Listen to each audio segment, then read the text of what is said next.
영광의 왕을 보라. 아멘. 우리 가운데 오신 하나님, 우리 가운데 오신 예수님은 평강의 왕인 줄로 믿습니다.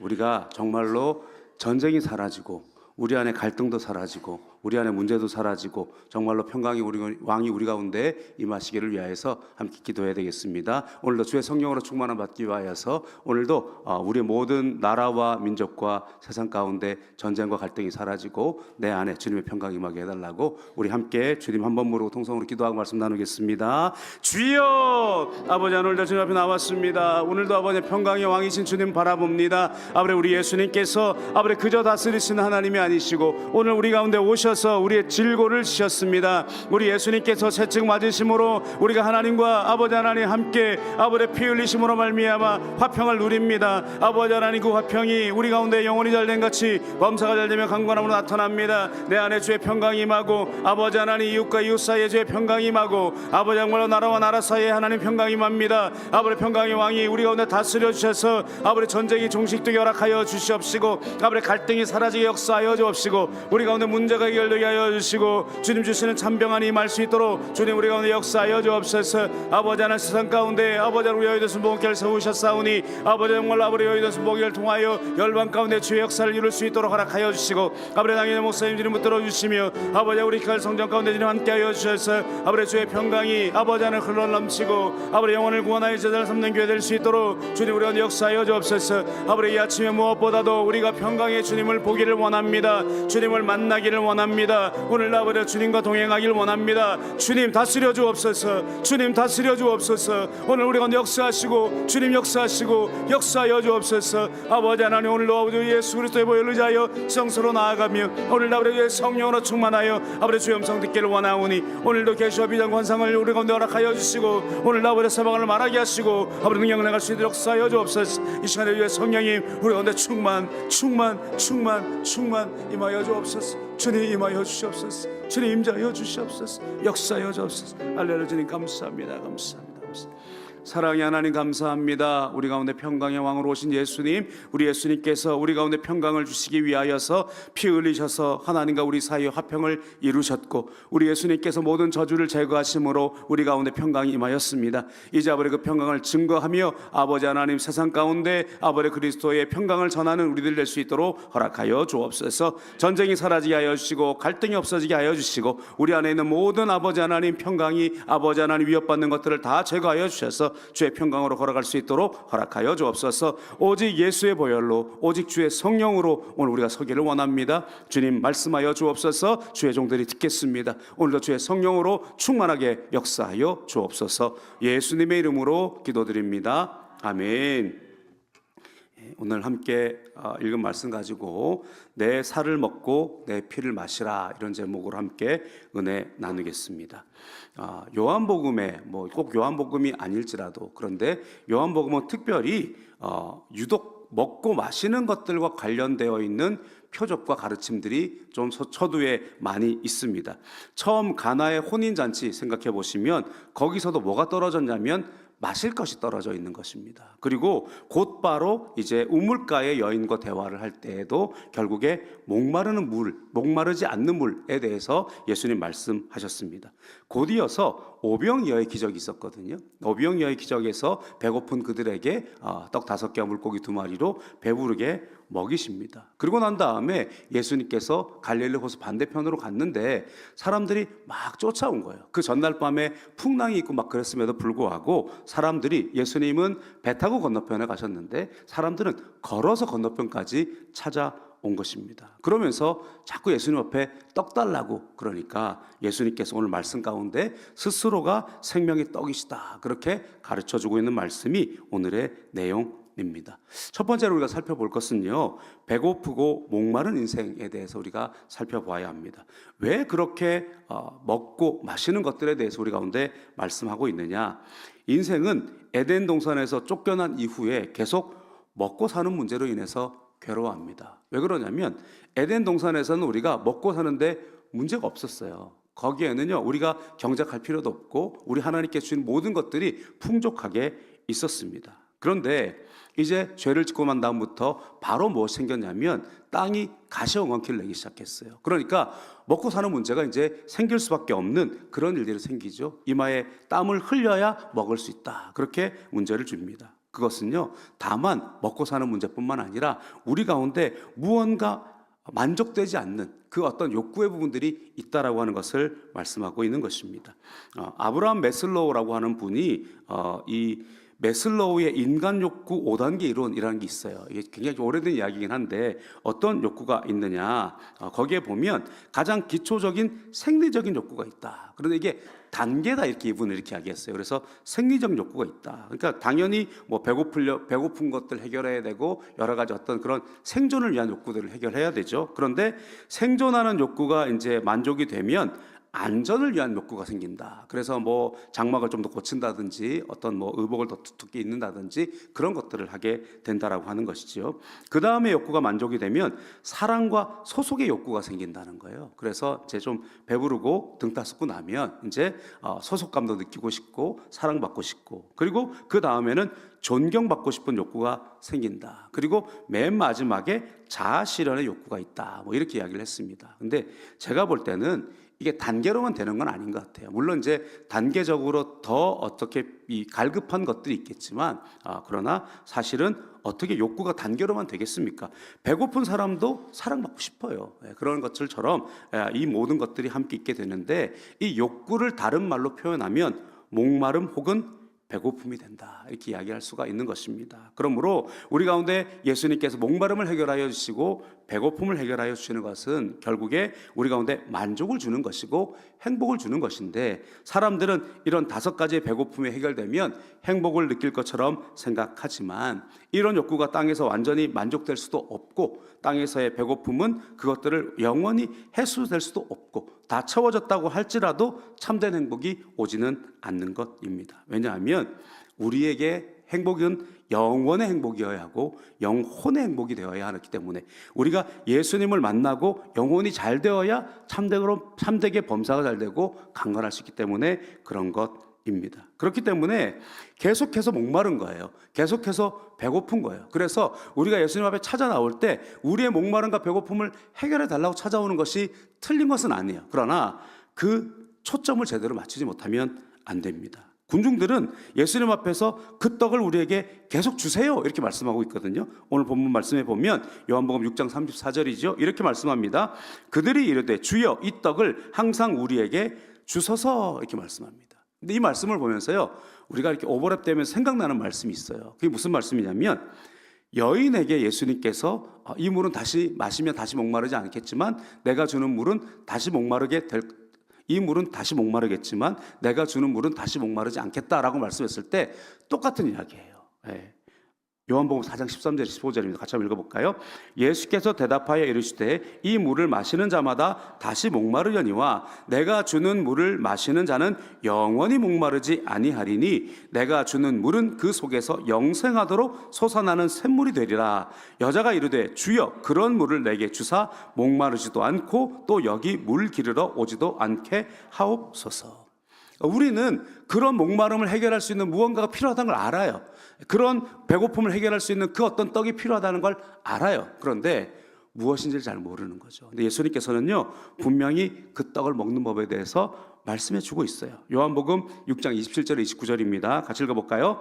썩을 양식을 위하여 일하지 말고 영생하도록 있는 양식을 위하여 하라. 이 양식은 인자가 너희에게 주리니 인자는 아버지 하나님께서 인치신 자니라. 그들이 묻되 우리가 어떻게 하여야 하나님의 일을 하오리까? 예수께서 대답하여 이르시되 하나님께서 보내신 이를 믿는 것이 하나님의 일이니라 하시니. 아멘. 지금 예수님을 둘러싼 군중들도 똑같은 질문을 하고 있어요. 그런데 이 질문이 우리의 질문일 수도 있어요. 이 군중들이 뭐라고 질문하냐면, 우리가 하나님께로부터 오는 양식을 먹어야 된다, 그렇게 이야기를 하고 있거든요. 그랬더니 하나님께서 오는 양식을 먹는 것을 무슨 일을 해서 먹는 것으로 우리가 생각한단 말이에요. 그래서 28절에 보니까 그렇게 말하잖아요. 그들이 묻되 우리가 어떻게 하여야 하나님의 일을 하오리까? 그렇게 질문을 한단 말이에요. 그러니까 우리는요 여전히 무언가를 취하는 것들을 행하려고 그래요. 무언가를 내가 행해서 만족을 누리려고 해요. 그러면 만족이 없어요. 우리가 얻어야 하는 그 양식을 먹는 방식은요 예수님을 믿는 것인 줄로 믿습니다. 오늘 29절에 이렇게 다시 읽어보면 다시 말씀하죠. 예수께서 대답하여 이르시되 하나님께서 보내신 이를 믿는 것이 하나님의 일이니라 하시니. 할렐루야.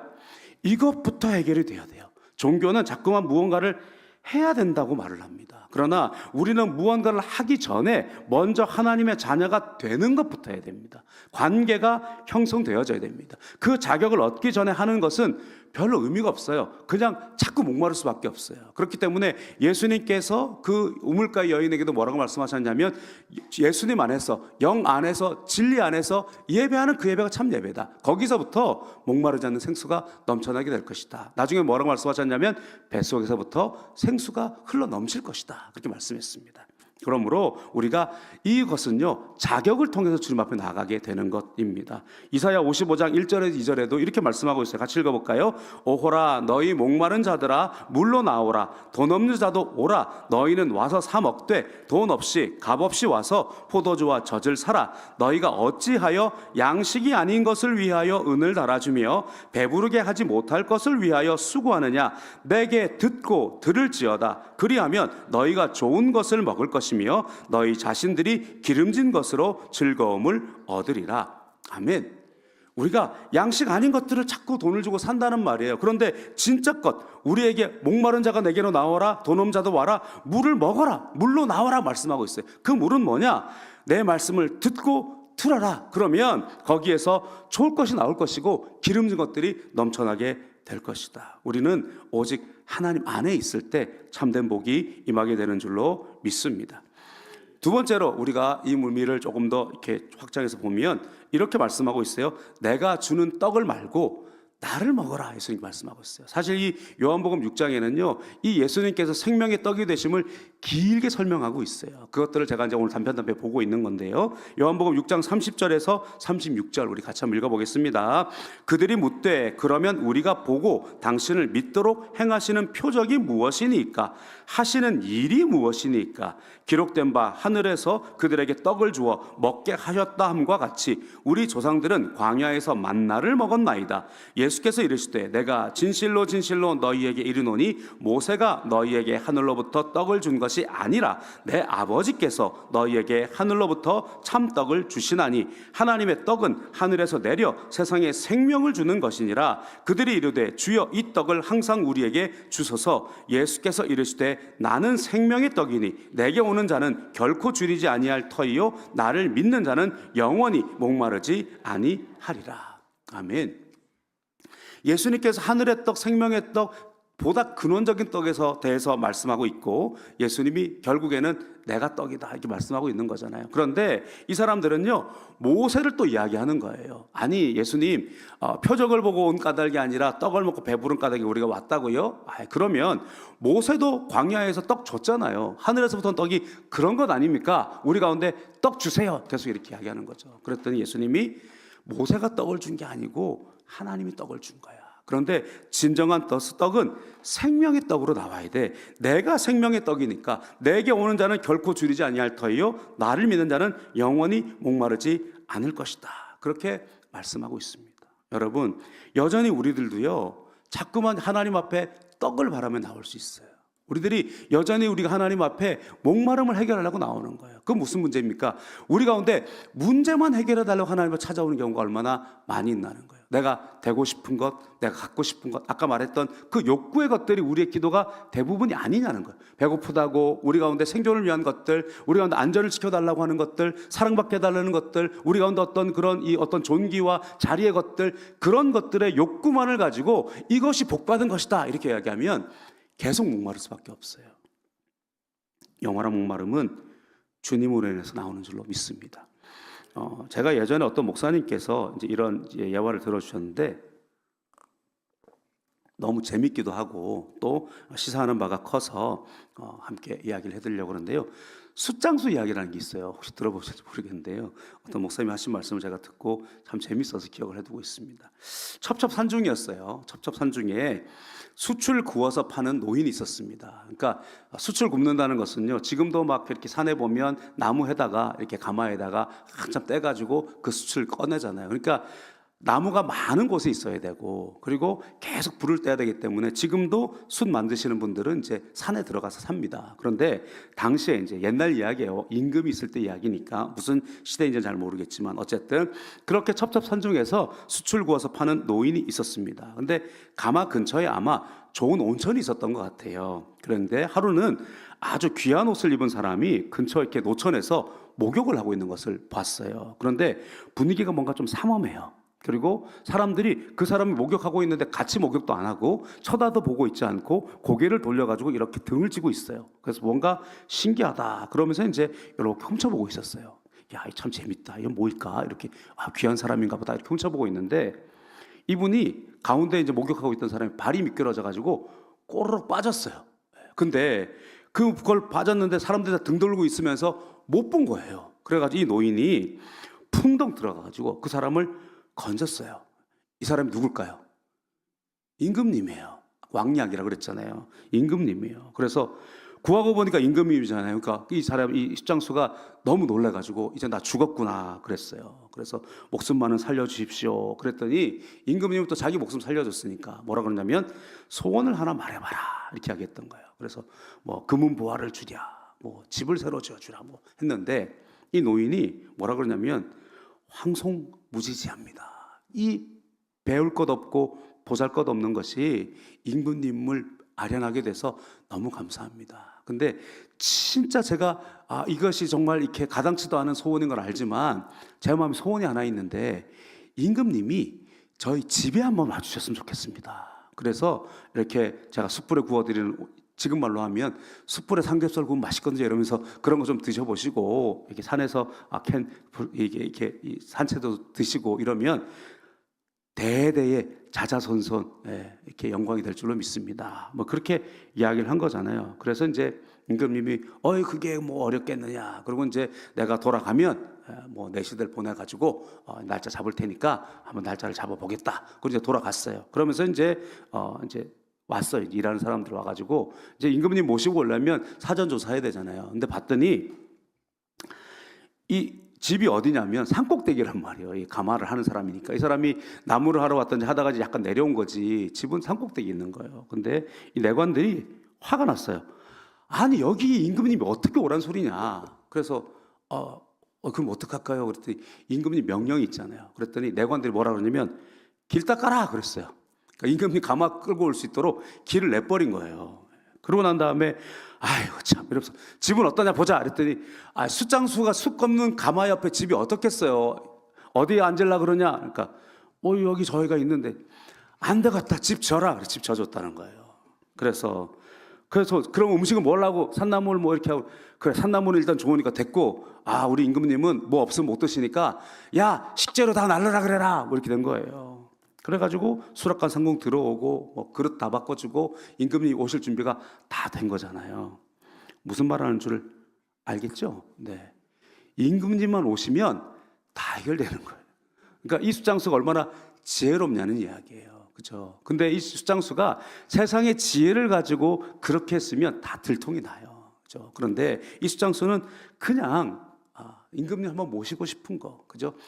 오늘 우리 가운데 이와 같은 믿음이 있어야 할 줄 믿습니다. 우리 예수님이 오시면 다 해결해 주세요. 우리 예수님 우리 가운데 다 해결하시려고 오셨어요. 그러면 예수님만 계시면 돼요, 내 안에. 그러면 예수님만 깨우면 예수님 우리가 풍랑 가운데 있어요. 그 믿음이 적은 자들아 이러면서 해결해 주신단 말이에요. 그런데 우리는 예수님을 보지 않고 자꾸 떡 달라 자꾸 밥 달라 이것만 외치고 있는 거예요. 오늘 우리 가운데 모든 욕구의 해소는요 우리 예수님의 안에 들어와 계셔야 하는 줄로 믿습니다.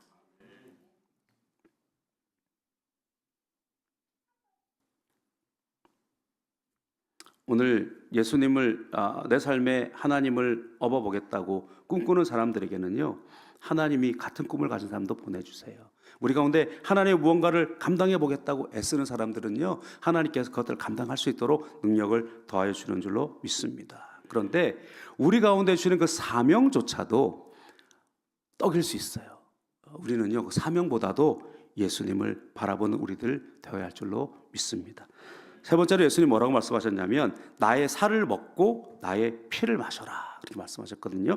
요한복음 6장 51절에서 58절입니다. 예전에 조영기 목사님이 이 성찬할 때 읽어주셨고 저도 이제 말씀을 받아서 읽고 있는 그 말씀인데 우리 같이 한번 읽어보겠습니다. 나는 하늘에서 내려온 살아있는 떡이니 사람이 이 떡을 먹으면 영생하리라. 내가 줄 떡은 곧 세상의 생명을 위한 내 살이니라 하시니라. 예수께서 이르시되 내가 진실로 진실로 너희에게 이르노니 인자의 살을 먹지 아니하고 인자의 피를 마시지 아니하면 너희 속에 생명이 없느니라. 내 살을 먹고 내 피를 마시는 자는 영생을 가졌고 마지막 날에 내가 그를 다시 살리리니 내 살은 참된 양식이요 내 피는 참된 음료로다. 내 살을 먹고 내 피를 마시는 자는 내 안에 거하고 나도 그의 안에 거하나니 살아계신 아버지께서 나를 보내심에 내가 아버지로 말미암아 사는 것 같이 나를 먹는 그 사람도 나로 말미암아 살리라. 이것은 하늘에서 내려온 떡이니 조상들이 먹고도 죽은 그것과 같지 아니하여 이 떡을 먹는 자는 영원히 살리라. 아멘. 예수님의 십자가의 희생을 먹고 마심같이 계속 되어야 된다는 거예요. 우리가 지금 예수님의 살과 피를 먹는다는 건 뭐냐면요, 예수님의 십자가를 날마다 뜯어먹는 거랑 똑같아요. 우리가 무슨 일을 당할 때마다 무엇을 향하야 되느냐? 예수님을 모시고 우리 가운데 주권자로 모시는 것이 중요하죠. 그런데 우리 가운데 실질적인 방법은 뭘 해야 되느냐? 날마다 예수님의 보혈을 마셔야 돼요. 날마다 십자가에서 흘리신 예수의 피를 오늘도 내 가운데 부어야 돼요. 날마다 오늘도 예수의 생명으로 나아갑니다 고백해야 돼요. 여러분, 우리가 지금 예배하고 있는 것 이 자체가 예수의 보혈을 의지해서 나오는 거잖아요. 근데 우리가 자꾸만 이것을 잊어버릴 때가 많아요. 우리는요, 오늘도 예수의 피가 아니면 안 됩니다. 오늘도 예수의 피가 아니면 우리가 생명이 없는 거예요. 오늘도 예수의 피가 아니면 능력이 없어요. 그러면 말씀, 우리 가운데 예수님의 떡을 또 먹어야죠. 우리가 날마다 말씀을 먹고 날마다 그 예수님께서 이루신 그 복음을 우리가 날마다 묵상하고 날마다 누리고 살아가는 우리들이 되어야 할 줄로 믿습니다. 예수님의 살을 먹고 예수님의 피를 마시면, 그러니까 우리가 단순히 세상에 주는 떡을 먹고 세상에 주는 음료를 마시는 것이 아니라 예수님의 살을 먹고 예수님의 피를 마시면 어떤 현상이 나타나느냐? 내가 뜯어먹힐 만한 게 돼요. 그러니까 이제 예수님께서 그 살과 피를 흘리셔서 내 살을 먹고 내 피를 마셔라 그렇게 말씀했잖아요. 그러면 우리 안에 그 생명이 있단 말이에요. 그러면 이제 우리들도 뜯어먹히는 삶을 살아야 돼요. 그러니까 무슨 말이냐면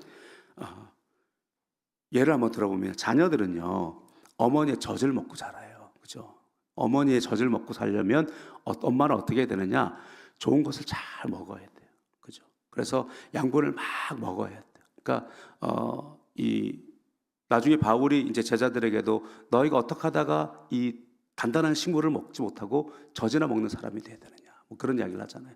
또 바울이 뭐라고 이야기하냐면 내가 또다시 한번 해산의 수고를 통하여서 너희가 말씀을 가르치겠다 이런 말씀을 하잖아요. 마찬가지로 우리들은 이제 누군가를 낳는 사람들이 됐잖아요. 이제 그러면 우리의 것들을 뜯어 먹이는 사람이 돼야 되거든요. 그럼 마찬가지로 우리 가운데 날마다 그리스도를 먹어야 우리의 젖의 양분에서 그리스도가 나타나는 거예요. 엄마가 먹는 그 좋은 음식이 그 가운데 좋은 것이 되어져서 젖으로 가서 생명들한테 먹임을 당하는 거잖아요. 우리 가운데 날마다 예수님의 말씀을 먹어야 돼요. 날마다 예수님의 피를 마셔야 돼요. 오늘도 예수 안에 충만해야 우리 가운데 그것들이 뜯어먹혀지는 삶을 살아가게 되는 것입니다. 여러분, 목회자는요, 항상 좋은 것 보고 항상 좋은 생각해야 되고 항상 좋은 말씀 읽고 항상 이 속에서 주님으로 충만해야 어쨌든 제가 전하는 말씀을 여러분들이 먹는 거 아니에요. 그죠? 물론 요즘은 꼭 담당 목사가 주는 떡이 아니어도 영양실조는 안 걸리겠더라고요. 유튜브에 워낙 우리가 좋아하는 목사님 설교가 많이 있어서 많이 드세요. 그런데 그럴 때 우리가 생기는 문제가 뭐냐면요, 영양 불균형이 생겨요.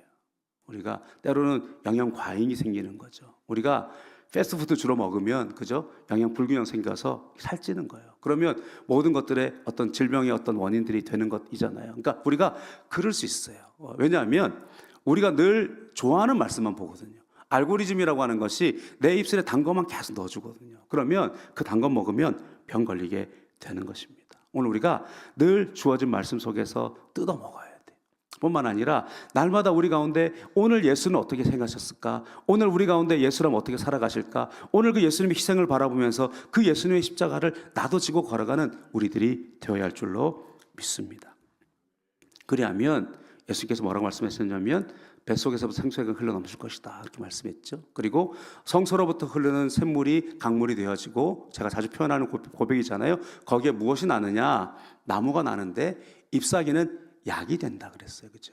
그리고 그 물에 지나가는데 그 물에는 물고기가 많고 어부들이 산다 이렇게 말씀했어요. 우리가 살아가는 그곳에서 누군가가 우리를 보면서 예수님을 뜯어먹을 수 있어야 돼요. 나를 뜯어먹는 것이 아니라 예수의 이 생수의 강이 내 뱃속에서 흘러넘치면 내가 예수님과 함께 포도나무에 붙어 있어서 포도의 열매를 많이 맺는 거라 그랬잖아요. 그러니까 포도의 열매는 결국 뭐냐면 예수님의 열매란 말이에요. 그러면 우리 걸어가는 그곳에서 날마다 예수님의 진액을 먹고, 날마다 주님의 말씀을 먹고, 날마다 십자가를 바라보고, 날마다 주님 앞에 충만해야 우리의 삶에서 예수님의 열매가 나타난단 말이에요.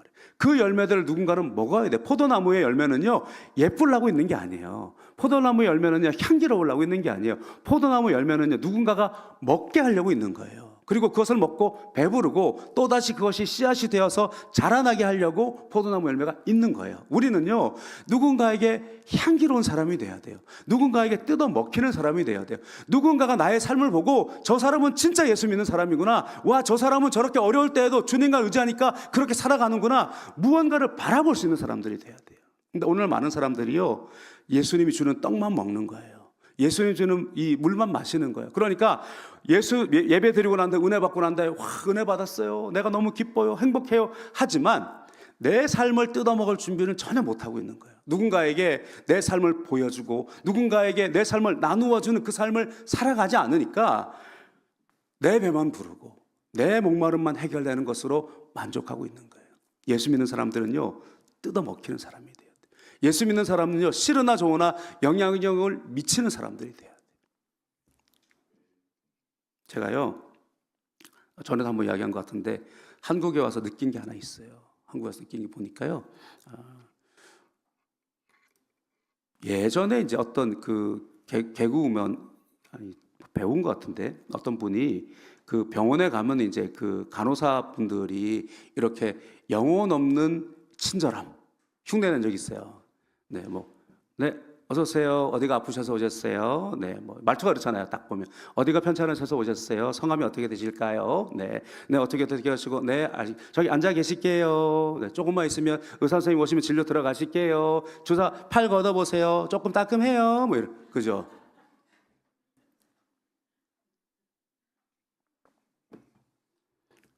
그게 이제 예전에는 농담처럼 재밌다고 이제 했어요. 근데요, 한국에 들어와 보니까요, 제가 몇 군데 패밀리 레스토랑을 가봤단 말이에요. 그런데요, 패밀리 레스토랑이 똑같이 친절한 대화를 합니다. 그런데 미소가 없습니다. 여러분 좀 느끼셨는지 모르겠어요. 그리고 부드러움이 없습니다. 뻣뻣합니다. 네, 어서 오세요. 네, 무슨 레스토랑입니다. 이거 있잖아요, 그죠? 합니다. 그러고 난 다음에, 제 예약하셨어요. 네, 몇 시 몇 분 예약하신 거 맞으실까요? 네, 심재영님 맞으실까요? 네, 몇 번 자료 안내하겠습니다. 이쪽에 필요한 거 좀 불러주세요. 이런. 네, 식사 만족하셨을까요? 네, 주차해드릴까요? 안녕히 가세요. 이러고 끝나요. 그죠? 똑같죠? 네. 왜 그런가 했더니요, 네, 우리들의 삶에 무언가 이렇게 영향력을 미치는 감정 싸움이 싫은 거예요. 그러니까 하도 요즘 이상한 사람들이 많아서 웃으면 이렇게 나를 사랑하나 이렇게 보는 사람들도 있겠지만, 하도 그런 일들이 많고 감정 노동이 많고 그래서 그런 것들이 없는 것 같아요. 네, 교회 안에도 그럴 수 있는 것 같아요. 우리들의 삶도 그럴 수 있는 것 같아요. 네, 우리가 우리의 삶을 무언가 나눌 준비가 돼 있어야 돼요. 여러분, 우리가 예전같이 뭐를 안 먹고 안 마시고 무언가를 막 하고 크게 안 해도 될 것 같아요. 어떻게 보면 크리스찬인 것을 드러내는 게 입가에 미소를 띠고 우리 가운데 마음속에 살아가는 마음을 가지고 안녕하세요 하는 거예요. 그렇게만 해도 아마도 세상은 달라지지 않을까 생각해 봅니다. 이 사족입니다만은 제가 이 말씀 준비하면서 예전에 그 북경에서 생활했던 생각도 좀 났어요. 그러니까 사실은 이 말씀이 제게 크게 은혜가 된 어떤 그 계기가 있습니다. 뭐냐면 그 선교지 사역은요, 항상 두 가지가 늘 스트레스예요. 하나는 뭐냐면 쫓겨날까봐, 그죠? 그리고 하나는 뭐냐면 월세 걱정을 하고 살았어요. 월세 걱정. 그러니까 이제 교회라고 하는 이 건물을 유지해야 되기 때문에 월세 걱정을 하고 살아요. 근데 시절이 지나가면서 저희 이렇게 북경순복음교회가 300~400명 될 때도 있었거든요. 근데 계속 이제 이 정세도 달라지고 하면서 점점점 교민이 빠지는 거잖아요. 빠지다 보니까 이제 어려운 분들도 많아지고 또 그러다 보니 이 매달 이 감당해야 되는 그 월세 뭐 6, 700만 원이 힘든 거예요. 그래서 그것들을 이제 감당하려고 하면 뭐 이렇게 교회 잔고가 늘 없어요. 그래서 제가 이제 또 이렇게 쭉 지난 파일들을 이렇게 보다 보니까 그 예전에 헌금 내역서 있잖아요. 그러니까 이렇게 개교회는 이제 담당 단임 목사죠. 단임 목사가 다 그걸 봐야 되니까 경영을 해야 되니까요. 한숨이 나오는 거예요. 야, 어떻게 이러고 살았냐? 야, 어떻게 이러고 살았냐? 왜냐하면 매일 잔고가 20만 원, 30만 원밖에 없었어요. 그러니까 이제 되게 힘들었던 그런 시간들이 있었죠. 그래서 기도를 하면 새벽마다 이렇게 이 6개월 한 번씩 내야 되니까 날짜가 다가오면 계속 주님 앞에 월세 주세요. 월세 이 기도하고 있더라고요. 어느 날 주님 책망하셨어요. 나를 그렇게 못 믿냐? 네가 지금 여기서 있는 날이 몇 년이냐 도대체? 한 번이라도 부족한 적 있더냐? 그러므로 이제는 그 기도하지 말고 사역 기도해라. 그 말씀 주셨어요. 그래서 내가 주는 떡 말고 나를 믿어라 좀 제발. 그랬더니요. 한 번도 부족한 적이 없었고 물론 잠깐 밀리는 적이 있었고 그걸 또 채워주는 하나님의 은혜도 경험하고 그렇게 걸어왔던 기억이 있습니다. 그리고 주님 앞에 또 우리가 쫓겨날까 봐 걱정할까 봐 저는 내심 걱정 안 하고 어떻게 보면 더 지르고 다녔어요. 그랬더니요. 오히려 지켜주시더라고요. 주님 앞에서 주님께서 주시는 사명을 감당하기 위해 우리가 늘 짐을 지고 가지만 그러나 그 문제보다 주님을 날마다 만나야 돼. 그래야 문제 속에서 문제에 허덕이는 것들을 보는 것은요 우리 가운데 뜯어먹일 게 별로 없어요. 야, 이 사람도 걱정하는구나, 이 사람도 근심하는구나. 그러나 그 모든 순간에도 주님만 예배하고 주님만 찬양하고 오늘도 십자가 앞에 나의 모든 걸 내려놓고 그 풍성한 은혜가 우리 가운데 날마다 넘쳐난다면 사람들은 거기에서 내 안에서 예수를 뜯어먹을 수 있습니다. 오늘 우리 가운데 예수의 살을 먹고 예수의 피를 마시는 저 여러분 됐으면 좋겠습니다. 기도하겠습니다.